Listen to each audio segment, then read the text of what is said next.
ಬ್ರಹ್ಮ ಜಿಜ್ಞಾಸ ಓಂ. ಆತ್ಮಾವ ಅರೇ ದ್ರಷ್ಟವ್ಯ ಶ್ರೋತವ್ಯೋ ಮಂತವ್ಯೋ ನಿಧಿಸ್ತವ್ಯ. ಇವತ್ತಿನ ಈ ಪಾಠದ ಪ್ರಾರಂಭಕ್ಕಿಂತ ಮುಂಚೆ ಹಿಂದಿನ ಮೂಲದಲ್ಲಿ ಹಿಂದಿನ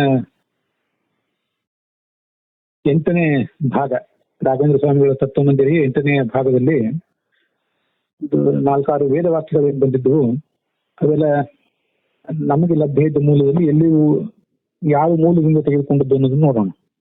ಮೊದಲನೇದ್ದು ತದ್ವಿಜಿಜ್ಞಾಸಸ್ವ. ಅದು ತದ್ವಿಜಿಜ್ಞಾಸಸ್ವ ತದ್ಬ್ರಹ್ಮೇತಿ ಅಂತ ತೈತ್ರಿಯ ಉಪನಿಷತ್ತಿಂದು. ಮತ್ತು ಎಲ್ಲಾದ್ರೂ ಬಂದಿರಬಹುದು. ಮತ್ತೆ ಆತ್ಮಾನಂ ಪಶ್ಯೇತ್ ಅನ್ನೋದು ಸಿಕ್ಕಿಲ್ಲ. ತಮೇವೈಖಂ ಜಾನಥ ಅನ್ನೋದೇನಿದೆ ಇದು ಅಥರ್ವಣ ಉಪನಿಷತ್ತು ಅಥವಾ ಮುಂಡಕೋಪನಿಷತ್ತು. ತಮೇವೈಖಂ ಜಾನಥ ಆತ್ಮಾನಂ ಅನ್ಯಾವಾಚೋ ಮುಂಚತ. ಅದೇ ಆ ಪರಮಾತ್ಮನನ್ನೇ ತಿಳಿಯಿರಿ, ಬೇರೆ ಸಂಗತಿಗಳನ್ನ ಪರಿತ್ಯಾಗ ಮಾಡಿಬಿಟ್ರಿ ಅಂತ ಅದರ ಅಭಿಪ್ರಾಯ. ಮುಂಚೆ ಅನ್ಯಾವಾಚೋ ಮುಂಚತ ಏಷ ಅಮೃತಶೇಷ ಸೇತು. ಇವನು ಆ ಮುಕ್ತ ಲೋಕಕ್ಕೆ ಸೇತುವಿನಂತೆ ಇರುವಂತವನು. ಮತ್ತೆ ಸ್ವವಿಜಿಜ್ಞಾಸಿತವ್ಯ ಅಂತನ್ನುವುದು ಛಾಂದೋಗ್ಯ ಉಪನಿಷತ್ತಿಂದ ಅದರ 8ನೇ ಅಧ್ಯಾಯದಲ್ಲಿ. ಅದನ್ನು ಈಗಾಗಲೇ ಹಿಂದೆ ಹೇಳಿದ್ದೆ. ಯ ಆತ್ಮ ಅಪಹತ ಪಾತ್ಮ ವಿಜರೋ ಮೃತ್ಯು ವಿಶೋಕಃ ಪಿಪಾಸಃ ವಿಶೋಕಃ ಅವಿಜಿಘತ್ಸಃ. ಮುಂದೆ ಅಪಿಪಾಸಃ ಸತ್ಯಕಾಮಃ ಸತ್ಯಸಂಕಲ್ಪಃ ಸೋನ್ವೇಷ್ಟವ್ಯ ಸ್ವವಿಜಿಜ್ಞಾಸಿತವ್ಯ ಅಂತ 8ನೇ ಅಧ್ಯಾಯದಲ್ಲಿ ಬರುವಂಥದ್ದು. ಬ್ರಹ್ಮಸೂತ್ರ ಭಾಷ್ಯದ 1ನೇ ಅಧ್ಯಾಯ 3ನೇ ಪಾದ 14ನೇ ಸೂತ್ರದಲ್ಲಿ ಈ ಮಂತ್ರ ಉಲ್ಲೇಖ ಕಂಡಿದೆ. ನಾರಾಯಣೋಸೋ ಪರಮೋ ವಿಚಿಂತ್ಯ ಮುಮುಕ್ಷುಭಿಃ ಕರ್ಮಪಾಶಾದಂ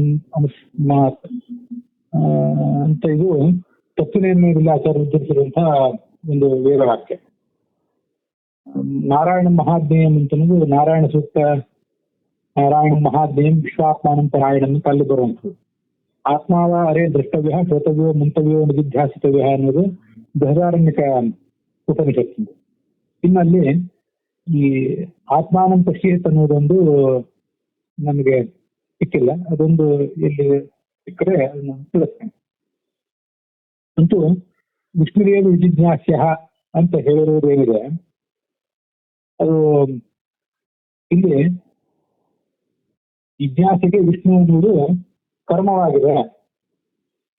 ಆದ್ರಿಂದ ಶಕ್ತಿ ವಿಭಕ್ತಿ ಬಂದಿರುವುದು ಕರ್ಮ ಎಂಬ ಅರ್ಥದಲ್ಲಿ ಅನ್ನೋದನ್ನು ಸ್ಪಷ್ಟಪಡಿಸ್ಲಿಕ್ಕಾಗಿ. ಶಕ್ತಿ ವಿಭಕ್ತಿಗೆ ಅನೇಕ ಅರ್ಥಗಳಿವೆ. ಆ ಅನೇಕ ಅರ್ಥಗಳಲ್ಲಿ ಕರ್ಮ ಅನ್ನೋ ಅರ್ಥವು ಸೇರಿದೆ. ಆದರೆ ಕೇವಲ ಶಕ್ತಿ ವಿಭಕ್ತಿಯನ್ನು ನಾವು ಪ್ರಯೋಗ ಮಾಡಿಬಿಟ್ರೆ ಇಲ್ಲಿ ಕರ್ಮ ಅನ್ನೋ ಅರ್ಥ ಇದೆ. ಕರ್ಮ ಅಂದ್ರೆ ವಿಷಯ ಅಂತ ಅರ್ಥ. ಇಲ್ಲಿ ಜಿಜ್ಞಾಸೆಗೆ ಬ್ರಹ್ಮ ಅಥವಾ ವಿಷ್ಣು ಕರ್ಮ ಆಗಿದ್ದಾನೆ, ವಿಷಯನಾಗಿದ್ದಾನೆ ಅನ್ನೋದು ಸ್ಪಷ್ಟ ಆಗ್ತಿರ್ಲಿಲ್ಲ. ಆ ಸ್ಪಷ್ಟಪಡಿಸುವ ಉದ್ದೇಶದಿಂದ ಇಲ್ಲಿ ವಿಷ್ಣು ವಿಜಿಜ್ಞಾಸೆ ಅಂತ ಪ್ರಯೋಗ ಮಾಡಿದ್ದಾರೆ ಅಂತ ಅರ್ಥ. ಸೂತ್ರದಲ್ಲಿ ಬ್ರಹ್ಮಣ ಜಿಜ್ಞಾಸ ಬ್ರಹ್ಮ ಜಿಜ್ಞಾಸ ಅದು ಶಕ್ತಿ ಸಮಾಸ. ಶಕ್ತಿ ಸಮಾಸ ಆದಾಗ ಶಕ್ತಿ ವ್ಯಕ್ತಿಗೆ ಅನೇಕ ಅರ್ಥ ಇರುವ ಸಾಧ್ಯತೆ ಇದೆ ಅಂತ ಯಾವ ಅರ್ಥವನ್ನು ತಗೊಳ್ಬೇಕು ಅಂತ ಗೊಂದಲ ಆದೀತು ಶ್ರೋತೃಗಳಿಗೆ. ಆದ್ರೆ ವಿಷ್ಣು ವಿಜಿಜ್ಞಾಸಿತವ್ಯ ಅಂತ ಹೇಳಿದಾಗ ಅಲ್ಲಿ ವಿಷ್ಣು ಆ ಜಿಜ್ಞಾಸಿಗೆ ಅವನ ಕರ್ಮ ಅಂತಾನೆ ಸ್ಪಷ್ಟ ಆಗ್ತದೆ.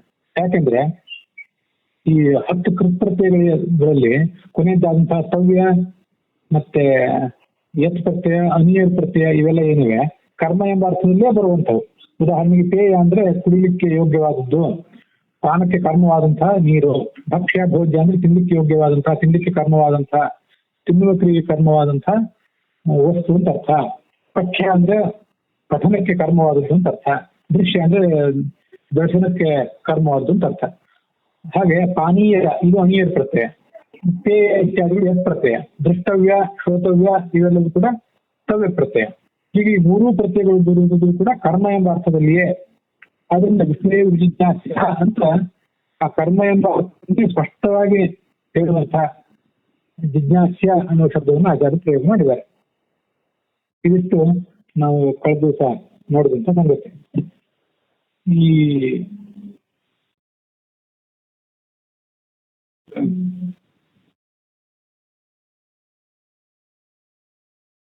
ಮುಂದೆ 9ನೇ ಮೂಲ ಆಗ್ಬೇಕಲ್ಲ, 9ನೇ ಭಾಗ. ಸೂತ್ರೇ ಜಿಜ್ಞಾಸ ಇತ್ಯುಕ್ತಾವತಿ ವಿಚ್ಯುಕ್ತಿ ಶ್ರುತ್ಯನುಗಮಾಯವ. ಸರಿ, ಶ್ರುತಿಯಲ್ಲಿ ಸೂತ್ರದಲ್ಲಿ ಬರೇ ಜಿಜ್ಞಾಸ ಅಂತ ಹೇಳಿದ್ದಾರೆ. ಆದ್ರೆ ಆಚಾರ್ಯ ಅದನ್ನು ಪ್ರಯೋಗ ಮಾಡುವಾಗ ವಿಜಿಜ್ಞಾಸ ಎಂಬುದಾಗಿ ವಿ ಅಂತ ಉಪಸರ್ಗ ಪ್ರಯೋಗ ಮಾಡಿದ್ದಾರೆ. ಇದು ಯಾಕೆ ಹೀಗೆ ಅಂತಂದ್ರೆ, ವಿ ಎಂಬುದಾಗಿ ಹೇಳಿರುವುದು, ವಿ ಎಂದು ಉಪಸರ್ಗ ಸಮೇತವಾಗಿ ಹೇಳಿರುವುದು ಶುತ್ಯನುಗಮಾಯ, ವೇದವಾಕ್ಯವನ್ನು ಕೂಡ ವೇದವಾಕ್ಯಕ್ಕೆ ಅನುಗುಣವಾಗಿ ಬ್ರಹ್ಮಸೂತ್ರ ಅನುಭಾಷ್ಯದ ವಾಕ್ಯಗಳ ರಚನೆ ಇರಲಿ ಅನ್ನೋದಕ್ಕಾಗಿ ಹೇಳಿದ್ದಾರೆ. ಶ್ರುತಿಯಲ್ಲಿ ವಿಜಿಜ್ಞಾಸಸ್ವ ಅಂತಿದೆ, ನಾವು ಈಗಾಗಲೇ ಅದನ್ನು ನೋಡಿದ್ದೀವಿ. ತದ್ವಿಜಿಜ್ಞಾಸಸ್ವ ಅಂತ ತೈತರಿಯ ಉಪನಿಷತ್ತಿನ ಒಂದು ವೇದವಾಕ್ಯ ಇದೆ. ಹಾಗೆ ವೇದವಾಕ್ಯಕ್ಕೆ ಅನುಗುಣವಾಗಿ ಅನುಭಾಷ್ಯದ ವಾಕ್ಯಗಳನ್ನು ರಚನೆ ಮಾಡುವುದು ಆಚಾರ್ಯರ ಉದ್ದೇಶ. ಅನುಗಮ ಅಂದ್ರೆ ಅದನ್ನು ಅನುಸರಿಸುವುದು. ಮತ್ತೆ ಇದಕ್ಕೆ ಅನೇಕ ಕಾರಣಗಳಿವೆ. ಅದರಲ್ಲಿ ಶುದ್ಧ ಅನುಗಮಾಯ ಅಂತನ್ನೋದು ಒಂದು ಕಾರಣ. ಇನ್ನೊಂದು ಅಧ್ಯಯನ ಶಮದಮಾದಿ ಸಂಪತ್ತಿ ರೂಪ ಅಧಿಕಾರ, ಮತ್ತೆ ಜಿಜ್ಞಾಸೋತ್ಥ ಜ್ಞಾನಜ ಪ್ರಸಾದಜನ್ಯ ಮುಕ್ತಿರೂಪ ಫಲಾಭ್ಯಾಂ ಅಥಾತ ಶಬ್ದೋಕ್ತಾಭ್ಯಾಂ ಜಿಜ್ಞಾಸಾಯ ವೈಶಿಷ್ಟ್ಯಮಸ್ತಿ ಸೂಚನಾಯವ ಇತಿ ದೃಷ್ಟವ್ಯಂ. ಇದಕ್ಕೆ ಮತ್ತೊಂದು ಕಾರಣ ಇದೆ. ವಿಜಿಜ್ಞಾಸ್ಯ ಅಂದ್ರೆ ಪರಮಾತ್ಮನ ಕುರಿತು ನೀವು ವಿಶೇಷವಾಗಿ ಜಿಜ್ಞಾಸೆ ಮಾಡಬೇಕು ಅಂತ ಹೇಳಿದಂತಾಯ್ತು. ಅದೇನು ವಿಶೇಷವಾಗಿ ಜಿಜ್ಞಾಸೆ ಮಾಡಬೇಕು ಅಂದ್ರೆ, ಇಲ್ಲಿ ಈ ನೀವು ಮಾಡುವಂತಹ ಜಿಜ್ಞಾಸೆ ಏನಿದೆ, ನೀವು ಮಾಡ್ಲಿಕ್ಕೆ ಹೊರಟಿರುವಂತಹ ಜಿಜ್ಞಾಸೆ, ನೀವು ಮಾಡಬೇಕು ಅಂತ ನಾವು ನಿಮಗೆ ಆದೇಶ ಕೊಟ್ಟಿರುವಂತಹ ಜಿಜ್ಞಾಸೆ ಏನಿದೆ, ಈ ಜಿಜ್ಞಾಸೆಯು ವಿಶಿಷ್ಟವಾಗಿದೆ ಅನ್ನೋದನ್ನ ವಿ ಅನ್ನೋದನ್ನ ತಿಳಿಸ್ತಾ ಇದೆ. ವಿ ಅನ್ನೋ ಉಪಸರ್ಗಕ್ಕೆ ಇಲ್ಲಿ ಜಿಜ್ಞಾಸೆಯು ವಿಶಿಷ್ಟವಾಗಿದೆ ಅಂತ ತಿಳಿಸುವ ಉದ್ದೇಶ ಇದೆ. ಅದೇನು ಜಿಜ್ಞಾಸೆ ಹೇಗೆ ವಿಶಿಷ್ಟವಾಗಿದೆ ಅಂದ್ರೆ, ಈಗಾಗಲೇ ಈ ಹಿಂದೆ ಕೆಲವು ಭಾಗದಲ್ಲಿ ಹೇಳಿದ್ದೇವೆ.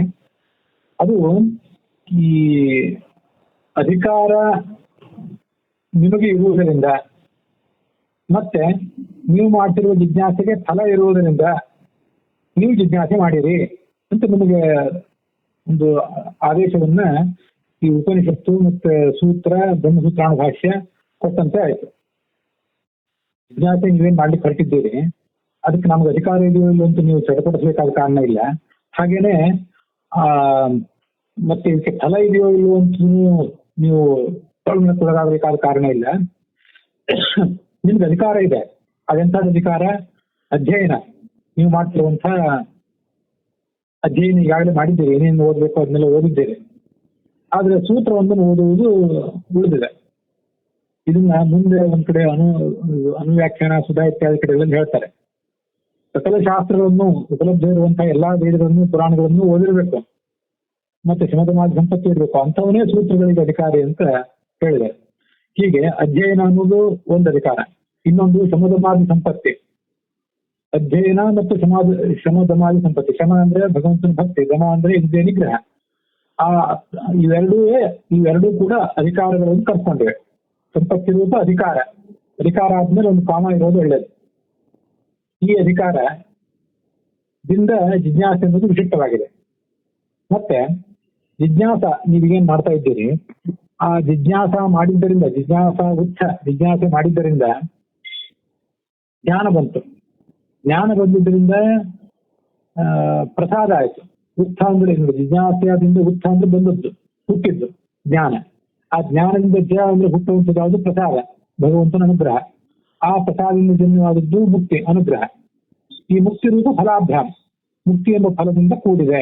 ಒಂದು ಫಲಾಭ್ಯಾಮ್ ಅಂತ ಜೀವೋಚನೆ ಇದೆಯಲ್ಲ, ಅದಕ್ಕೇನ್ ಕಾರಣ? ಅಧಿಕಾರ ಅನ್ನೋದು ಒಂದು ವಿಷಯ, ಇನ್ನೊಂದು ಫಲ ಅನ್ನೋದು ವಿಷಯ. ಈ ಅಧಿಕಾರ ಮತ್ತು ಫಲಗಳಿಂದ ಕೂಡಿದೆ ಯಾವುದು? ಈ ಜಿಜ್ಞಾಸ ಅನ್ನೋದು. ಫಲಾಭ್ಯಾಮ್ ಜಿಜ್ಞಾಸಾಯ ವೈಶಿಷ್ಟ್ಯಮಸ್ತಿ. ಜಿಜ್ಞಾಸೆಯು ಅಧಿಕಾರದಿಂದಲೂ ಕೂಡಿದೆ. ನಿಮಗೆ ಅಧಿಕಾರ ಇರುವುದರಿಂದ ನೀವು ಜಿಜ್ಞಾಸೆ ಮಾಡ್ಲಿಕ್ಕೆ ಅರ್ಹರಾಗಿದ್ದೀರಿ, ಮತ್ತೆ ನೀವು ಫಲ ಇರುವುದರಿಂದ ನೀವು ಜಿಜ್ಞಾಸೆ ಮಾಡುವುದು ಉಚಿತವಾಗಿದೆ ಅಂತ ತಿಳಿಸಿದಾಗಾಯ್ತು. ಮತ್ತೆ ಇವೆಲ್ಲ ಎಲ್ಲಿಂದ ತಿಳಿಯುತ್ತದೆ?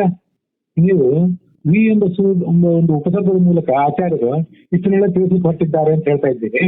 ಆದ್ರೆ ಇದು ಸೂತ್ರದಲ್ಲಿ ಎಲ್ಲಿಂದ ತಿಳಿದಿದೆ ಅಂದ್ರೆ, ಅದಕ್ಕೆ ಅಥಾತಃ ಶಬ್ದೋಕ್ತಾಭ್ಯಾಮ್ ಅಂತ ಹೇಳಿದೆ.